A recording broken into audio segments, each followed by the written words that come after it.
আসসালামু আলাইকুম lovely audience, আশা করি আপনারা ভালো আছেন।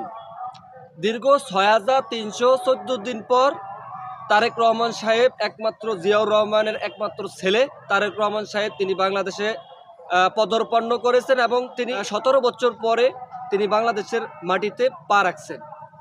তো যেহেতু তিনি as a politician man, definitely তার যে জনগণ বাংলাদেশের সেতুতে সে আসতে পারে। তো দেখেন ৫ই আগস্টের পর থেকে নানা হ্যাচালের ভিতর দিয়ে এই রাজনীতির বিষয়গুলো দৌড় হয়ে গেছে। টু বি ভ্যারি অনেস্ট, আমার ভিডিওতে রাজনীতির বিষয়গুলো কমই বলি, যেহেতু এটা একটি স্পোর্টস চ্যানেল, সেহেতু বলার অনেক রিজন কারণ আছে, বিজয় বলতে হয়েছে। তো দেখেন তারেক রহমান সাহেব কিন্তু স্পোর্টস লাভার। আমরা যতটুকু সোশ্যাল মিডিয়ার মাধ্যমে তার অ্যাক্টিভিটিস দেখেছি এবং সেটা দিবালোকের মতো আপনারা ইউটিউব চ্যানেলে বিভিন্ন সোশ্যাল মিডিয়ার মাধ্যমে দেখেছেন। তো দেখেন সেই তারেক রহমান সাহেব যখন এই যে খেলার ভিতরে অনেক অবদান আছে, সেটা আমরা দেখেছি।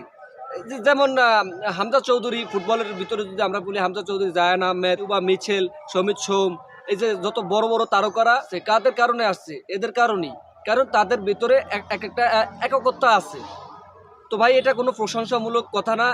রাজনীতিক যেই দলই হোক না কেন, অবশ্যই আগে ক্রিয়া অঙ্গনটাকে আমি মনে করি চেঞ্জ করা উচিত। মানে আগে সব কিছু শেষে ক্রিয়া অঙ্গনটাকে চেঞ্জ করা উচিত। আমি সেজন্য তারেক রহমান সাহেবকে বলবো, যেহেতু আপনি দেশের মাটিতে আসছেন, আপনি কয়দিন থাকবেন সেটা, আপনি কয়দিন থাকেন সেটা আসলেই জানি না।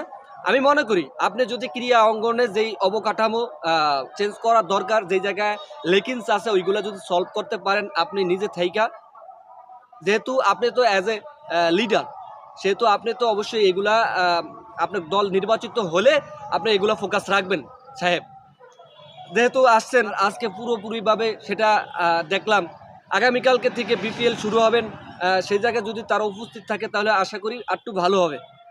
তো এর ভিতরে দেখছি অনেক খেলাধুলার ফোকাস করেছেন, খেলাধুলা ছোট ছোট বাচ্চাদেরকে তিনি দায়িত্ব নিয়েছেন।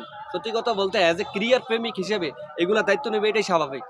তো আমি মনে করি ফুটবল, ক্রিকেট, অন্যান্য স্পোর্টস আছে, এইগুলা অবকাঠামোগুলো আস্তে আস্তে ভালো মতন ফিডব্যাক হবে বলে এটা আমার বিশ্বাস।